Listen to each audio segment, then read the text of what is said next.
Marching with friends and classmates, Lais Nascimento is not only demanding better education and healthcare, she's also demanding equality. Even though people say we have no racism in Brazil, it's not true.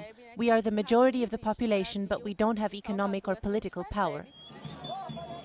Like most people in the state of Salvador, Lais is Afro Brazilian. But unlike many of her fellow protesters, she didn't grow up in a middle class family. She lives in a poor neighborhood on the outskirts of the city and is the first person in her family to ever go to university. Brazil is one of the most socially unequal countries in the world.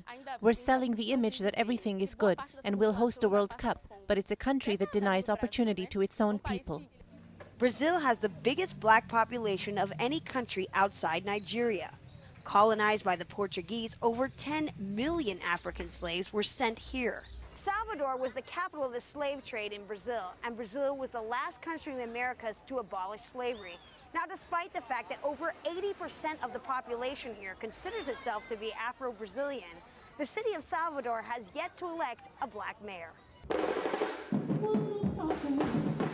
Although Afro-Brazilian culture is celebrated throughout the country and internationally, statistically, blacks here suffer the worst when it comes to access to education, healthcare, and high-paying jobs. Even with such inequalities, Professor Fabio Lima says fewer blacks than whites are going to the protests.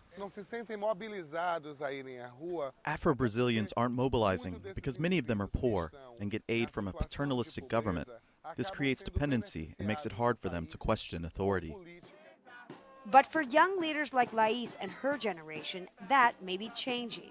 And now they are seizing the opportunity to make their voices heard.